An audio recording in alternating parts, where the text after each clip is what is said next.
Get your kids out of here. They're stealing all the attention.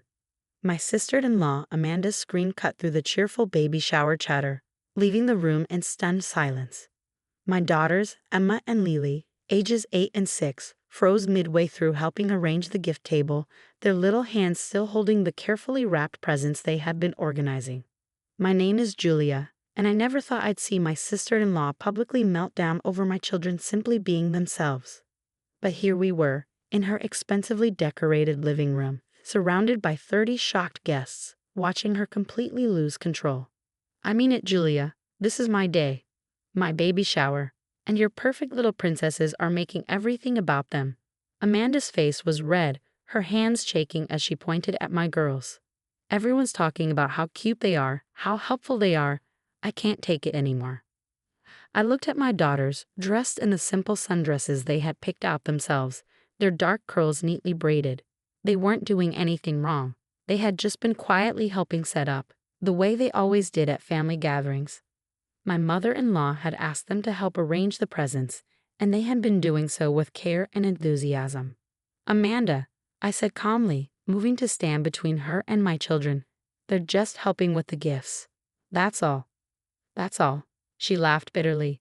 Did you hear Mrs. Peterson going on about how well-mannered they are? And Mrs. Roberts asking if they take etiquette classes? They're making my future baby look bad already. The absurdity of her statement, comparing her unborn baby to my children, might have been funny if it weren't so concerning. I could see Emma and Lily shrinking behind me, confused and hurt by their aunt's outburst. Mandy, honey, my mother-in-law, Sarah, step forward. You're being ridiculous. The girls are just. Don't tell me I'm being ridiculous. Amanda cut her off. This is exactly what she does, bringing those perfect little dolls to every family event, making everyone else look bad. Well, not today. This is my special day. I felt a small hand slip into mine and looked down to see Lily's eyes welling with tears. That was it. I could tolerate Amanda's jealousy when it was directed at me, but seeing my daughter cry crossed the line. Girls, I said softly, go get your coats. We're leaving. Yes, get out, Amanda shouted, and take your little show ponies with you. The room erupted in murmurs of disapproval. I saw Amanda's friends exchanging uncomfortable glances, while the family members present looked mortified. My mother-in-law started to protest, but I shook my head slightly. There was no savaging this situation. As we walked to the door, Emma turned back and placed the small gift bag she had been holding on the side table. We made you something for the baby, Aunt Amanda, she said quietly. I hope your baby likes it. The simple dignity in my daughter's voice made several guests tear up. Even Amanda seemed taken aback for a moment, though she quickly masked it with another scowl. In the car, I took a deep breath before turning to face my girls. I'm so proud of how you both handled that, I said, my heart aching at their confused expressions. Mommy, Lily asked, her voice small, did we do something wrong? No, sweetheart. Sometimes they have big feelings that make them act in ways they shouldn't. This wasn't about you at all. Emma, always the more perceptive one, spoke up. Aunt Amanda was mad because people were being nice to us instead of only talking about her baby. I nodded, impressed by her understanding. Something like that. But that doesn't make it right. As we drove home, my phone started buzzing with messages from the shower guests. Mrs. Peterson, a prominent member of the local charity board, was particularly upset. The way those girls handled themselves, such grace. And that handmade gift they mentioned. Please tell them they're always welcome at our community events. More messages followed, each expressing shock at Amanda's behavior and admiration for my daughter's composure. But it was Emma's quiet voice from the backseat that really caught my attention. Mom, I have an idea. Remember how we were going to help with the baby's nursery next week? What if we did something else instead? I glanced in the rearview mirror, intrigued by the thoughtful expression on her face. What are you thinking, sweetie? Well, she shared a look with her sister, who nodded encouragingly. What if we showed Aunt Amanda that we don't have to be there to do something nice? As Emma explained her plan, I couldn't help but smile. My children, who had every right to be hurt and angry, were instead thinking of ways to extend kindness. In that moment, I realized that maybe they really were too perfect for Amanda's insecurities to handle. Little did Amanda know, my daughter's response to her cruelty would soon leave her speechless and give the baby shower guests something to talk about for years to come. The next morning, I woke up to find Emma and Lily already at the kitchen table, surrounded by colored paper, markers, and craft supplies. They were whispering excitedly, stopping only when they noticed me. "Mom."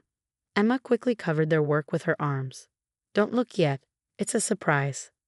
Over breakfast, my phone kept buzzing with messages from the baby shower guests. Amanda's outburst had apparently sparked quite the controversy in our small community. Mrs. Roberts, who ran the local women's club, called personally. "Julia, I want you to know that several of us left right after you did," she said, her voice firm. "That kind of behavior toward children is simply unacceptable, and to think those sweet girls still left a gift." I glanced at my daughters, still engrossed in their secret project. "Thank you, Mrs. Roberts. The girls are actually working on something special right now." "Of course they are," she chuckled. "Those two never let negativity stop them, do they?" Later that morning, Emma finally revealed their plan. They wanted to create a welcome baby book for their future cousin, filled with drawings, advice from kids their age, and little notes of encouragement. But they didn't want to do it alone. "Can we ask our friends from school to help?" Lily asked, bouncing with excitement. "Like a big community project." I hesitated, worried about drawing more attention and potentially making things worse with Amanda. But looking at their eager faces, I realized they weren't trying to show up their aunt. They genuinely wanted to do something nice for their cousin. "Okay," I agreed, "but let's keep it simple." Simple, as it turned out, wasn't in the cards. When Emma mentioned their idea at school on Monday, it took on a life of its own. Their classmates were excited to contribute. Then their parents heard about it, and suddenly, the project became much bigger than we had anticipated. Mrs. Peterson, who'd been at the shower, offered to help coordinate through her charity network. "Let the community show what real kindness looks like," she said with a meaningful look. Within days, contributions started pouring in.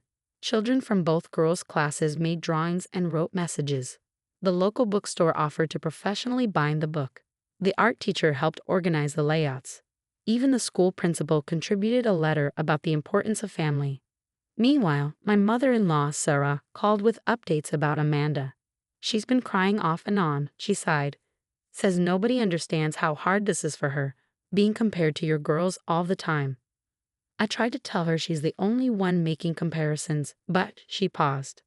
The girl's gift bag is still sitting unopened on her table. I felt a twinge of sadness for Amanda, even after everything. "The girls are working on something special for the baby," I said carefully. "I hope she'll be in a better place to receive it when it's done." "They're what?" Sarah's voice cracked, even after how she treated them. "It was their idea," I replied, watching Emma and Lily at the dining room table, carefully sorting through the latest batch of contributions. They said every baby deserves to feel welcomed. There was a long silence on the other end. "Those girls of yours," Sarah finally said, "they're something else." The project took on unexpected dimensions. A local photographer offered to take pictures of all the children who contributed, creating a visual community welcome for the baby. The owner of the craft store donated supplies for kids to make personal pages. Even the retirement home got involved, with grandparents writing letters of wisdom for the new baby. One evening, as I helped the girls organize everything, Lily looked up at me with serious eyes. "Mom, do you think Aunt Amanda will be mad again? Because lots of people are helping." I pulled her into a hug. "Honey, this isn't about Aunt Amanda anymore. This is about welcoming your new cousin with love. Sometimes that's all we can do, respond to anger with kindness and hope it makes a difference." Emma nodded wisely, and even if she is mad, the baby will know lots of people care. As the project neared completion, word got back to Amanda through family channels. Her reaction, according to my mother-in-law, was unexpected silence. No angry outbursts, no accusations, just quiet contemplation as she finally opened the original gift bag from the shower, finding the handmade matching bracelets the girls had crafted for her and the baby. What we didn't know then was that Amanda's silence wasn't just contemplation. It was the calm before a storm none of us saw coming. The girls' project was about to reveal something that would change our family dynamics forever and force Amanda to confront the real reason behind her behavior. As we put the finishing touches on the community baby book, I couldn't help but feel proud of my daughters. They had turned a moment of rejection into an opportunity to bring people together, proving that sometimes the best revenge isn't revenge at all. It's showing grace in the face of unkindness. But nothing could prepare us for what happened when we finally delivered the finished project to Amanda's house. The finished book was beautiful, a thick, professionally bound volume filled with colorful artwork, heartfelt messages, and photographs from across the community. When we arrived at Amanda's house, my mother-in-law was already there, having insisted on being present for the delivery. Emma carried the book while Lily held a small basket of baby essentials, both girls unusually quiet as we approached the door. Before we could knock, Amanda opened it, her eyes red and puffy. "I saw you pull up," she said softly, so different from her shower outburst that I almost didn't recognize her voice. "Come in." The living room was exactly as we'd left it after the shower, decorations still hanging limply from the walls. But something was different. Spread across the coffee table were dozens of photos and newspaper clippings. "I need to show you something," Amanda said, gesturing to the table. After what happened, I finally opened your girl's gift. Those matching bracelets." She touched her wrist, where she was wearing one of them. "They made me remember these." The photos showed a young Amanda with another little girl, both wearing similar friendship bracelets. They were beaming in every shot, clearly inseparable. "That's my sister." Amanda's voice cracked. "Sophie, she died when we were kids, in a car accident. She was perfect, just like your girls. Always kind, always thinking of others. Everyone loved her." Emma and Lily moved closer, looking at the photos with genuine interest. "When I saw how everyone responded to your daughters at the shower," Amanda continued, wiping her eyes, "it brought everything back. Sophie was exactly like them at that age, and I was the difficult sister, the one who could never measure up." Understanding dawned on me. All this time, Amanda's hostility hadn't really been about my daughters. They had simply triggered deeper wounds she'd never dealt with. "The whole time I've been pregnant," she admitted, "I've been terrified. What if my baby is like I was? What if everyone compares them to your girls, the way they used to compare me to Sophie?" Emma stepped forward, still holding the community book. "But Aunt Amanda, being different isn't bad. Look at what we made." As Amanda opened the book, her hands trembling, she found not just children's artwork, but a community's worth of love and acceptance. Each page carried messages about uniqueness, about how every baby is special in their own way. "We asked everyone to write about what makes them different," Lily explained proudly, "because that's what makes people interesting." Amanda's tears fell onto the pages as she read message after message. The local librarian wrote about being shy as a child but finding her voice through books. A retired teacher shared how she overcame a learning disability to help other struggling students. Even a school principal contributed a story about being the difficult child who grew up to nurture other challenging kids. "You see," Emma said, with the wisdom only children seem to possess, "your baby doesn't have to be like anyone else. They just have to be themselves." Amanda broke down completely then, pulling both girls into a hug. "I'm so sorry," she sobbed. "I've been so awful to you both. I was so caught up in my own past that I couldn't see what amazing nieces I had." My mother-in-law, who had been quietly watching, finally spoke up. "Maybe this baby is your chance to heal, Mandy, to give them what you needed, acceptance for exactly who they are." Over the next hour, Amanda shared more about Sophie, showing the girls pictures and telling stories. For the first time, I saw her not as my difficult sister-in-law, but as someone who carried deep pain for far too long. As we prepared to leave, Amanda stopped us. "Wait," she said, reaching for something behind the couch. It was a bag from an expensive baby boutique. "I got these last week. I was too ashamed to give them to you." Inside were 2 best cousin ever t-shirts, sized perfectly for Emma and Lily. "I thought maybe we could start over," Amanda asked hesitantly. "I'd really like my baby to have cousins like you."